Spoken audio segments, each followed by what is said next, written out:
이제 시그널픽에서는 국민의힘 의원 박수영 의원 만나보겠습니다. 안녕하십니까? 예, 안녕하십니까? 네, 오시기 직전에 아침에 속보가 떴습니다. 미국발 속보인데 네. 트럼프 대통령이 이제 SNS에 글을 쓴 것 같아요. 그 관세를 한국산 자동차 비롯해서 모든 제품 관세를 다시 25%로 인상한다.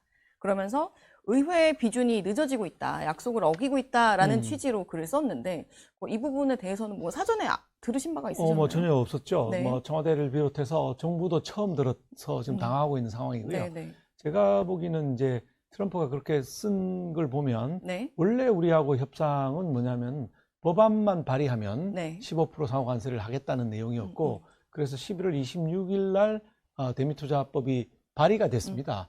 근데 그 이후로 하나도 진척이 지금 안 되고 있거든요.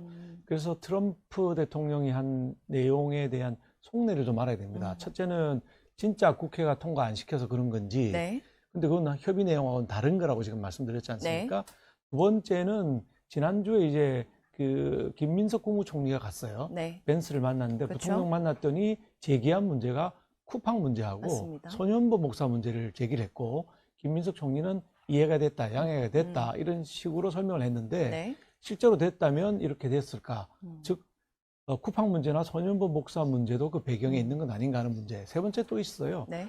우리가 200억 불을 매년 미국에 투자하기로 했는데 최근에 이제 환율이 너무 오르다 보니까 200억 불을 내기가 어렵다 하는 얘기가 국내 언론에 났는데 미국도 이걸 캐치를 하고 있을 거예요. 그러니까 세 가지 정도의 원인이 현재는 보이는데 이 중에 어느 원인이 진짜 원인인지 알아야 우리가 조치를 할 수 있는 것입니다. 그렇죠. 트럼프 대통령 돌발 발언이 많이 나오다 보니까 일단 그 속마음을 먼저 좀 분석하는 게 필요해 보입니다. 한심한 거는 이제 우리 외교 채널이 이렇게 약한가? 갑자기 이런 X에 올린 걸 얻어맞고 트루스에 올린 걸 네. 알고 겨우 알고 있는. 게다가 총리가 다녀온 지 어제 귀국했으니까 네. 사실 며칠 되지도 않았는데 오자마자 바로 이렇게 뒤통수를 맞고 총리가 와서 한 얘기가 핫 채널을 구성하기로 핫라인 구성했다 이렇게 네. 얘기했는데 핫라인이 아무 의미 없다는 게 밝혀진 셈이죠. 일단 미리 연락이 온 게 있는지 좀 더 진행되는 상황을 보고 나중에 더 여쭙겠습니다. 네. 일단 당내 상황 바로 여쭐게요.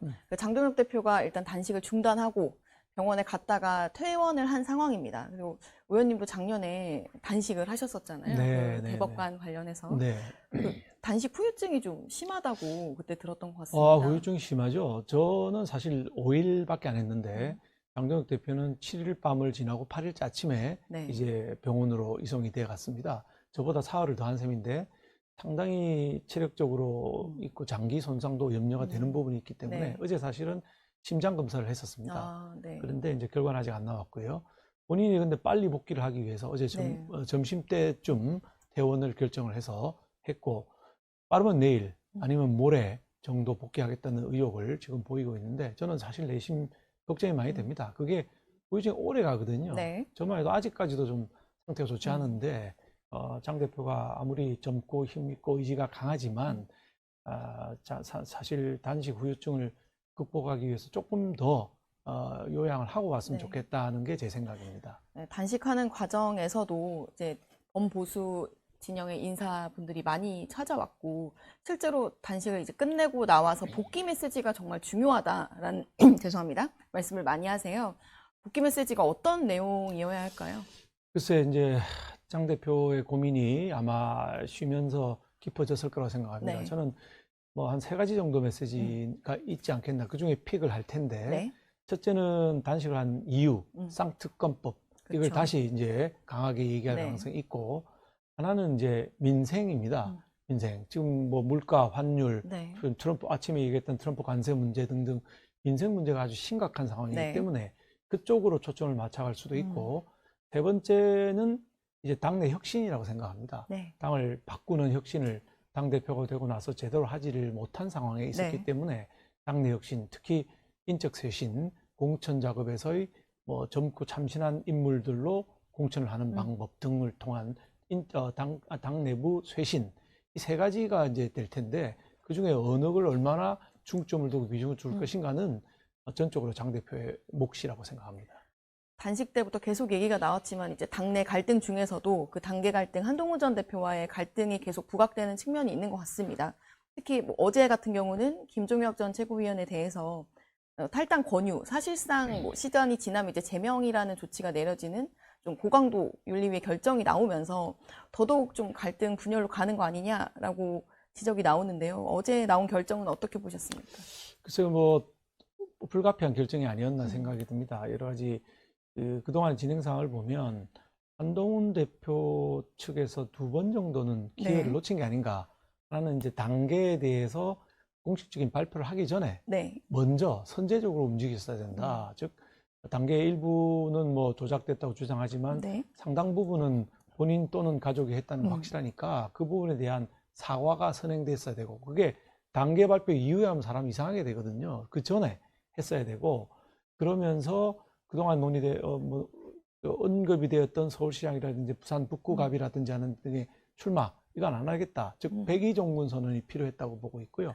그리고는 당의 모든 인력을 모아서 이재명 정권에 맞서 싸우자, 연성 독재로 가고 있는 정권에 맞서 싸우자는 포지션을 미리 정했으면 상당히 네. 좋았을 텐데 그걸 한번 놓쳤고, 2번째는 장동혁 대표의 단식 기간입니다.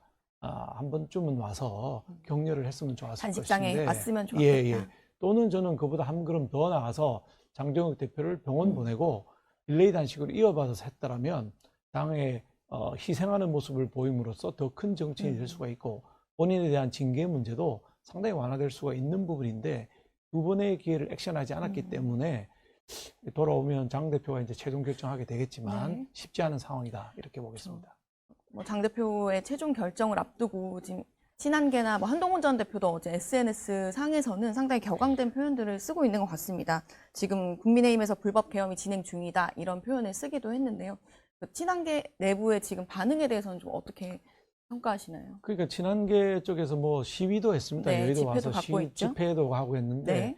그런 방식이 아니라 그동안에 여러 가지 제기된 방식들이 있습니다. 최고위원회에서 한 번 더 검증하자는 얘기도 있었고, 네. 안철수 대표 같은 경우는 IP 확인을 함께 하자 등등 했는데 모든 걸 다 거부했어요. 또 제가 제시한 대로 단계 까기 전에 미리 네. 사과하자는 부분도 전혀 받아들이지 않았기 때문에 이렇게 정치력 없이 추진돼가 될 일인가? 정치력으로 돌파해야 될 문제를 자꾸 법적인 싸움으로 가고 있는 거 아닌가 하는 염려가 되고 있습니다. 어제 의총에서도 좀 이 부분이 경론이 오갔다고 하던데 네. 혹시 의총에서 참석하셨었나요? 저는 어제 이제 정개특위라고 네, 지방선거의 선거구를 어떻게 획정할 것인가 하는 얘기가 같은 시간에 있어서 네, 네. 의총에 들어가지는 못하고 네. 뒤에 이제 뭐 얘기는 네, 조금씩 들었습니다. 전에 들었는데 안에서 경론이 있었다고 하고요. 뭐 예상되었던 경론입니다. 실제로 여러 가지 이제 친한계 움직임에 대한 평가는 공통적으로 하시더라도 장동혁 대표가 돌아온 뒤에 사실상 범보수 결집이라는 걸 한 뒤에 와서 뭔가 당내 그런 제명 조치를 하게 되면 또 분열로 가는 거 아니냐, 선거에 나쁜 영향을 주는 거 아니냐, 이런 걱정을 많이 하시더라고요. 그건 이제 결단의 문제죠. 네. 우리 김문수 후보가 41%를 받았습니다. 범보수를 다 모았는데 41%밖에 못 받았기 때문에 그 득표로는 우리가 이제 집권하기 어려운 것이죠. 네. 그래서 중도로의 확장이 필요한데 과연 한동훈 대표나 이준석 대표를 안고 가는 것이 중도의 확장이냐, 아니면 그분들을 하고 절연하고 자강을 더 하는 것이 더 표를 더 올릴 수 있는 것인가 하는 것은 정치적인 결단의 문제인데 장 대표의 고민이 깊을 것입니다. 김재섭 의원 같은 경우는 한동훈 전 대표를 그러니까 격전지, 험지로 출마를 시키자, 약간 한동훈 활용법이라고 할까요? 이런 의견을 내시는 분도 있던데요. 예, 뭐 이상적인 방법일 수는 있으나 저는 한동훈 대표가 험지 출마 권유하면 받지 않을 거라고 생각합니다. 받지 않을 거라고 예, 예상하시네요. 그럼 그것도 어떻게 활용을 좀 하면 좋을까요? 그러니까 선행되는 작업들, 제가 말씀드린 대로 사과와 백의종군 등등 정치적인 포지션을 정해줘야 뭐 한동훈 대표에 대한 징계 문제, 이것도 사실 시간을 줬지 않습니까? 네. 재심 청구도 하라 그러고 또 단식에 들어갔기 때문에 상당한 시간이 있었는데 이 시간 중에 정치적인 해법을 모색했어야 된다, 이렇게 생각합니다. 아까도 계속 타이밍 얘기를 하셨는데 그럼 네. 현재 장 대표가 이제 결단을 내리기 전에 한동훈 전 대표가 뭔가 그런 정치적인 행위를 하지 않는다면 사실 제명이 이루어질 수밖에 없다라고 보시나요? 뭐 절차가 이미까지 진행되어 왔기 때문에 뭔가 좀 정치적인 해법이 필요하고요. 뭐 장 대표가 돌아와서 정말 예상하지 않았던 결단을 할 수도 있습니다. 많은 확률은 매우 낮다, 이렇게 보겠습니다. 알겠습니다. 이재명 정부의 지금 부동산 정책에 대해서 여쭤봐야 될 것 같아요. 이재명 대통령이 그 다주택자 양도세 이제 중과 유예를 그만하겠다, 이제 중과하겠다라고 밝히면서 연일 SNS에 올린 메시지들이 있었습니다. 일요일 날 하루에 4번 올렸죠. 네, 어떻게 보셨습니까? 하루에 4번씩이나 올리는 거는 사실 네. 적절하지 않습니다. 대통령의 초조함의 발로다 이렇게 볼 수가 있겠죠. 10.15 부동산 대책을 발표한 뒤에 네. 서울 부동산 값이 약간 잡히는 것 같다가 지금은 강남뿐만 아니라 강북까지 경기도까지 풍선 효과로 다 지금 오르고 있는 상황입니다. 이재명 대통령으로서는 6월 3일 지방선거가 이제 한 4개월 정도 남아있는 상황인데 불안하죠. 부동산에 올라와서 선거 폭망하는 거 아닌가 하는 불안 때문에 잡아야 되겠다는 생각을 한 것 같고 네. 그래서 나온 장고 끝에 악수가 양도세 중과이라고 볼 수가 있고요. 거기 보태서 4번째 메시지는 또 뭐냐면 보유세 인상도 시사를 했습니다. 보유세와 양도세를 모두 올리는 방식은 문재인 정권 때 했다가 폭망한 방식이죠. 즉 양도세 올리면 매물이 잠기는데 그 매물 잠김을 막기 위해서 보유세까지 올리겠다는 건데 그럼 부동산 시장이 전부 경색이 돼서 집값 오르고 전세 매물 마르고 월세 오르고 하는 현상이 문재인 정권 때 있었던 사건입니다. 근데 그 방식 그대로 또 주장하고 있는 것은 부동산 시장의 폭망을 더 앞당기는 정말 잘못된 결정이다. 이렇게 볼 수밖에 없습니다. 청와대에서는 일종의 정상화 과정이고 이제 조금 전에 뭐 민주당 대변인 같은 말로는 이제 로드맵을 이제 시작하는 거다. 그래서 이제 시장에 명확한 메시지를 주는 거다라고 이야기를 하고 있는데 시장에 명확한 메시지를 주는 거다라는 부분에 대해서는 시장이 폭망한다는 메시지를 명확하게 줬죠. 이게 개인이 가지고 있는 물건을 내놓는 거 이것 가지고 부동산 공급을 늘리겠다는 방식은 잘못됐다는 게 역사적으로 다 확인된 거예요. 노무현 정권, 문재인 정권 때 정부가 공급 플랜을 내놓지도 않고 이 규제와 가장 극단적인 조세 정책을 통해서 부동산을 풀겠다. 잘못 낀 단추가 첫 단추부터 잘못 낀 거예요. 그리고 아까 뭐 앞에 방송을 보니까 출범한 지 6, 7개월밖에 안 된 정권한테 무슨 책임을 자꾸 묻느냐 하는데 부동산은 실제로 이루어진 정책보다는 심리적인 것이기 때문에 정책적인 시그널이 중요한 겁니다. 정부가 충분히 공급한다. 그러니까 지금 안 사도 공급되는 아파트를 사면 얼마든지 청년이든 집 없는 사람들이 집을 구할 수 있다. 이런 시그널을 주는 게 좋은데 정반대 시그널을 주는 거 아니겠습니까? 잘못된 정책이죠. 코스피 얘기랑 사실 떼어놓고 생각할 수가 없을 것 같은데 실제로 코스피 5천 달성이 됐고 돌파를 했고 그리고 어제 같은 경우는 이제 코스닥도 천스닥이라고 부르죠. 돌파를 한 상황입니다. 그래서 현 정부에서는 이제 부동산 투자하지 말고 금융으로 새로운 가치, 기업 가치에 투자하는 머니무브를 하자라는 취지의 설명이라고 하는데요. 좋은 말씀하셨죠. 어저께 사실은 지금 5천을 달성한 게 아니라 장중에 2번 5천을 돌파했다가 5,000m도 됐고 어제는 좀 더 떨어졌습니다. 대신에 이제 코스닥을 옮겨가서 천스닥을 달성을 했는데 부동산을 묶어서 부동산에 묶인 돈들이 주식시장으로 가게 만들어서 주식시장에 개인 및 투자자들이 1,400만이니까 이 1,400만 명의 마음을 얻어서 선거를 이기겠다고 하는 전략입니다. 이런 식의 마니 무브로 주식시장에 올라가는 거 이것은 전혀 바람직하지 않아요. 아까 말씀하신 대로 가치를 보고 투자하는 것, 즉 기업의 펀더멘털이 좋아야 되는데 우리 기업이 펀더멘털 좋은 기업은 지금 몇 개의 기업, 반도체 기업, 뭐 삼성, SK하이닉스, 그다음에 현대자동차가 좀 좋았다가 노조 때문에 다시 어제는 또 떨어졌는데 이런 몇 개의 기업들 제외하고 나머지는 전부 지금 형편없는 상황이죠. 그것은 우리 주식시장에 전혀 도움이 되지 않아요. 언제 폭락할지 모르기 때문에 그런 것입니다. 즉 덧센상법, 노란봉투법, 중대재해기업처벌법 등 어려운 법안들, 기업을 옥죄는 법안들을 없애는 것이 선행돼야 될 것이지 그냥 돈으로 국민연금이 더 투자하게 만들고 뭐 부동산 자금이 들어가게 만들고 해서 머니로 옮겨가는 무브 이거는 전혀 국가 경제에 바람직하지 않습니다.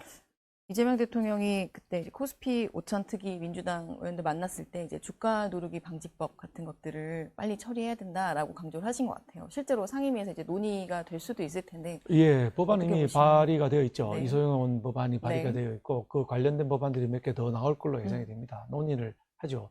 억지로 누르는 거를 뭐 방지하는 건 필요합니다. 그렇지만은 아까 말씀드린 대로 우리 이현수 반장님이 그 부장님이 가치를 보고 투자해야 한다고 하신 게 핵심이에요. 기업의 가치를 높일 수 있는 방법을 고민해야 되는 것이지 어떤 제도를 조금 바꿔서 순간적으로 주식시장을 올리겠다. 이런 방식으로 가서는 장기적으로 지속 가능한 우리 건전한 주식시장이 형성될 수가 없는 것입니다. 알겠습니다.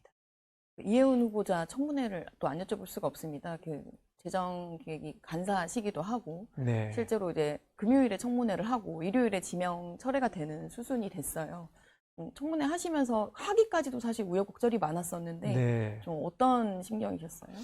저는 마음이 아팠죠. 정말 그 보수의 경제 전문가라고 해서 픽을 했으면 그분이 보수의 정책을 계속 유지하고 자기 소신을 지켜서 자기가 좌파 정부에 들어가지만 경제 정책, 재정 정책만큼은 보수적으로 운용하라고 네. 픽한 것이다 라고 해야 되는데 본인 SNS를 전부 지웠지 않습니까? 네. 그리고 말을 180도 바꿨어요. 반대하든 네. 뭐 소비 쿠폰, 그다음에 재정 준칙 이런 것 전부 입장을 180도 바꾸는 데서 정말 야 지식인이라는 게 이렇게 나약한가 하는 생각을 했고 네. 플러스 갑질과 부동산 투기, 그다음에 자녀 입학 문제 등 국민들의 영린을 너무 많이 건드려서 솔직히는 중간에 사퇴하기를 몇 번 바랐고 오히려 사퇴를 했으면 좋겠다. 그렇습니다. 너무 이렇게 탈탈 틀려서 제가 예측했죠. 이렇게 하면 탈탈 틀리고 마지막에 김현지 실장 전화 받고 사퇴하게 될 거라고 했는데 마지막 부분이 터졌어요.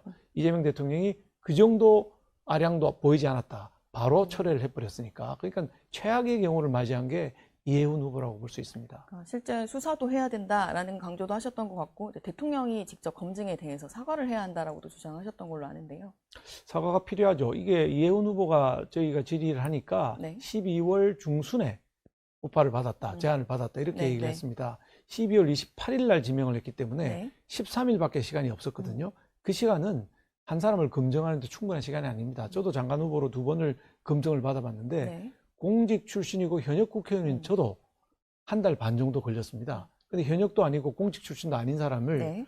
그렇게 13일 만에 검증한다는 것은 불가능한데 했다는 얘기는 이재명 대통령이 직접 픽한 사람에 대해서는 검증 시스템이 작동하지 않는다. 즉 휴먼 에러가 아니고 시스템 에러다. 이렇게 밖에는 볼 수가 없는 상황입니다. 그래서 사과도 해야 한다. 그래서 대통령 사과하고 시스템 바꿔서 네. 이런 일 다시는 안 일어나도록 해야지 이대로 가면 제2, 제3, 제4의 이해운이 또 발생할 수밖에 없는 구조다. 이렇게 말씀드릴 수 있습니다. 저 이제 기획예산처는 사실 초대 장관 후보자를 또 이제 찾아서 다시 청문회를 기다려야 하는 상황이 된 것 같습니다. 네, 그렇습니다. 알겠습니다. 이게 타당 이야기지만 제가 마무리로 여쭤보고 싶은데요. 민주당과 조국혁신당의 이제 합당 논의가 이뤄지고 있고 뭐 여러 가지 해석들이 나옵니다. 그리고 민주당 안에서도 뭐 반발이 강한 것 같고 조국혁신당에서도 DNA를 이야기하면서 좀 갈등이 있는 국면인데 이게 지방선거를 앞두고 이런 움직임은 어떻게 해석을 해야 되나요? 그러니까 지방선거를 앞두고 어쨌든 압도적으로 이기겠다는 생각, 네. 이겨야 정청래 대표가 8월 전당대회에서 다시 재선될 수 있는 것이기 네. 때문에 욕심을 부린 거 아닌가. 그리고 이재명 대통령 쪽은 뭐 친명 라인에서 전혀 몰랐다는 거 아닙니까? 그러니까 당내에서 이런 합의도 없이 진행되는 것이 상당히 문제가 있기 때문에 지금 네. 시끄러운 것이고 저는 뭐 쉽지 않겠다. 지금 진행된 상황으로 봐서. 그런 합당이 생각이 쉽지 않을 거라고 예, 보시나요? 예, 예. 실제로 지방선거를 사실 앞두고 있는 건 뭐 국민의힘도 마찬가지긴 한데 조금 전에 이제 뭐 장동혁 대표가 나오면 다시 이제 통일교 특검에 대한 공조를 강조하겠지만 이준석 대표가 어제 발언한 걸 보니까 박근혜 전 대통령으로 인하여 단식이 종결된 것에 대해서 좀 설명이 필요하다 이런 얘기도 했던데요. 혹시 보셨나요? 박근혜 대통령으로 인해서 종결된 것은 아니고요. 사실 네. 상태가 7일째부터 상당히 좋지 않았고 네. 7일째 밤에는 심장에 상당 무리가 와서 의사가 다녀가기도 했었습니다. 그래서 8일째는 우리가 강제로라도 가야 되겠다. 7일째 사실 저희 의총에서 빨리 병원 가시라고 의결까지 했는데도 네, 본인이 네. 거부했던 거거든요. 네. 8일째는 저러다가는 정말 안 되겠다 해서 강제로라도 병원 가야 된다고 결정을 한 상태에서 그 박근혜 대통령이 오신 거지 박근혜 대통령이 오셔서 가신 거는 오해다. 그렇게 보셔야 될 것 같습니다. 그러면 이제 개혁신당과 특검의 공조는 사실 큰 문제가 없을 것이다라고 보면 될까요? 개혁신당은 특검 공조를 본인들도 주장해왔던 것이기 네. 때문에 저는 뭐 함께 만들어 가야 되고 국가적으로는 쌍특검 2개가 굉장히 중요한데 특히 정치 공천에서 뇌물 준 부분은 우리 정치권이 지금 60년대, 70년대도 아니고 네. 아직 저게 DNA처럼 만연해 있다는 부분은 이번에 진짜 썩은 싹을 도려내지 않으면 안 되는 시점이라고 생각합니다. 알겠습니다. 경제부터 정치까지 다 두루두루 여쭤봤었는데요. 오늘 출연 감사합니다. 감사합니다. 예.